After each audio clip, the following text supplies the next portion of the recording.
When a 40,000-ton electromagnetic catapult-equipped amphibious assault ship operates silently at sea for nearly a month, have you ever wondered what exactly it's testing? This colossal vessel, named the Sichuan, has just completed its second round of sea trials. Could its exceptionally long testing period signal a major breakthrough in the Chinese Navy's aircraft integration efforts, or even the premature commencement of fixed-wing carrier-based aircraft testing? From its departure on November the 28th to its return on December the 22nd, this domestically built electromagnetic catapult-equipped amphibious assault ship set a new global record for the longest single-sea trial of its kind. Its nearly 30-day voyage has sent ripples through military observation circles. Many may not yet realize that this event signifies a pivotal leap for China's shipbuilding industry, transitioning from catching up to keeping pace, and even taking the lead. Its significance extends far beyond routine testing of a single warship, representing a technological validation of the entire Navy's strategic projection capabilities. With a full load displacement exceeding 40,000 tons, the Sichuan-class vessel rivals the size of a medium-sized aircraft carrier.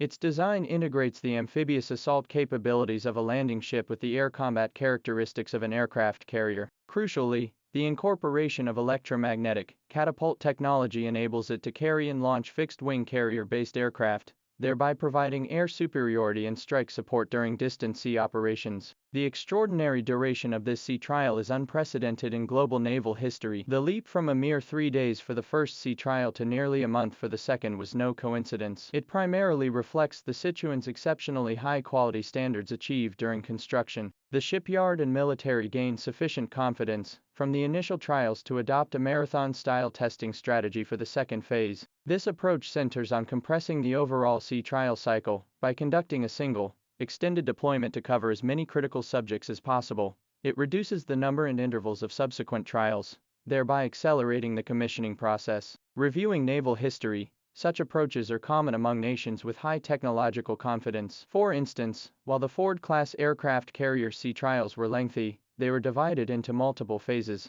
The Sichuan's concentrated testing model demonstrates China's mastery of core technologies like electromagnetic catapults and ship propulsion systems. If all goes well, an optimistic estimate suggests we may witness the Hainan's formal commissioning ceremony by the end of next year. This would add a multifunctional platform to the Chinese Navy, capable of both amphibious assault and air combat operations, significantly enhancing freedom of action in distant seas. What tests has the Sichuan conducted during this nearly month-long sea trial? Despite limited official disclosures, existing information and technical logic allow us to sketch a detailed picture. First, replenishment at sea is an almost inevitable component. While technological advances have improved the endurance of modern warships, 30 days of continuous operation still far exceed conventional limits, necessitating support from comprehensive replenishment ships. The Chinese Navy has achieved remarkable progress in its sea replenishment in recent years, developing diversified capabilities in lateral, longitudinal, and vertical replenishment. For a colossal vessel like the Sichuan,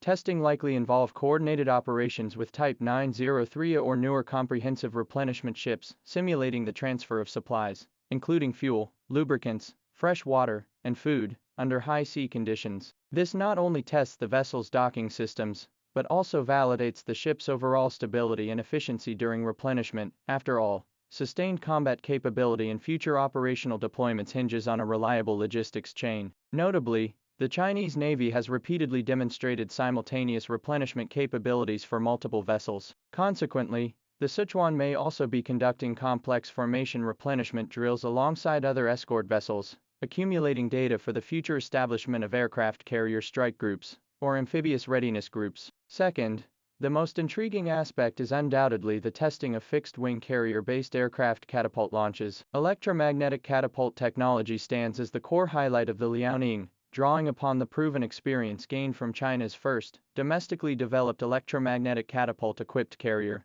the Fujian. China has demonstrated mastery of electromagnetic catapult engineering applications, as evidenced by the successful launch of aircraft, like the KJ-600 early warning aircraft during the Fujian sea trials. Although the Sichuan is an amphibious assault ship, its flight deck layout and catapult configuration may share similarities with aircraft carriers. This allows certain tests to be simplified, or skip foundational stages, enabling direct progression to the carrier-based aircraft integration phase. Although not officially confirmed, the absence of certain photographs, particularly aerial shots of the flight deck, appears to deliberately avoid showing potential aircraft tire marks or equipment traces. This coincidence inevitably raises speculation. Did the Sichuan secretly conduct carrier-based aircraft boarding tests during its month-long sea trials? It cannot be ruled out that fixed-wing drones or light manned aircraft were launched via catapult. Furthermore, coordinating catapult operations with the ship's propulsion system constitutes another critical test. While highly efficient,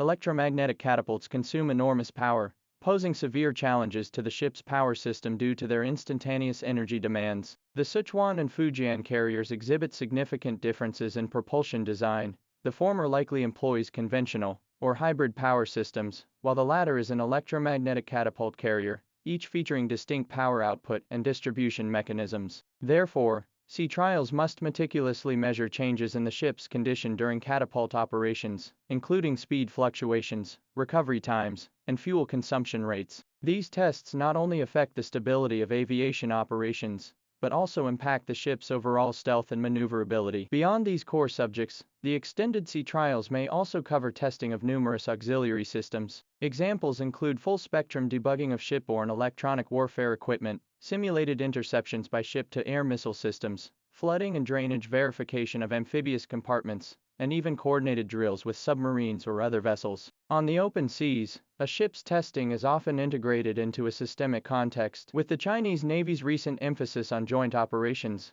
the Sichuan may leverage this sea trial for preliminary integration with air and underwater assets. From an international perspective, the duration of the Sichuan's sea trials is indeed notable. In comparison, sea trials for U.S. America-class amphibious assault ships typically last no more than 2 weeks per session, while France's Mistral-class vessels are renowned for their short cycles. This disparity stems not only from differing technological approaches, but also reflects China's cautious yet ambitious approach to testing large vessels. As the Chinese Navy transitions from nearshore defense to distant sea protection, vessels must adapt to complex environments, necessitating higher testing standards. The incorporation of electromagnetic catapult technology positions the Sichuan at the forefront of global amphibious assault ship development. Currently, only China and the United States are exploring electromagnetic catapult applications on amphibious platforms. China's rapid advancement may redefine the operational paradigms for such vessels. Strategically, the early commissioning of the Sichuan will significantly enhance the Chinese Navy's projection capabilities. As an amphibious assault ship, it can carry helicopters, hovercraft, and marines to conduct landing operations. Simultaneously, electromagnetic catapult technology grants it the capability to operate fixed-wing carrier-based aircraft, enabling limited air superiority and ground attack support, functioning as a small aircraft carrier during conflicts. This holds profound implications for potential flashpoints like the Taiwan Strait and the South China Sea. In summary, the second round of sea trials for the Sichuan-class vessel, with its unprecedented duration and potential breakthroughs, has ignited the imagination of countless military enthusiasts. It may have already quietly rewritten the rules at sea, bringing carrier-based aircraft testing within reach. When this colossal warship finally enters service, the People's Navy will gain a multifunctional sword capable of both cutting through waves and soaring through the skies. We are witnessing the rise of a naval power, from yellow waters to blue waters, from learning to surpassing. Every step is worth remembering. So the next time you see a ship quietly setting sail, remember, it may be writing history.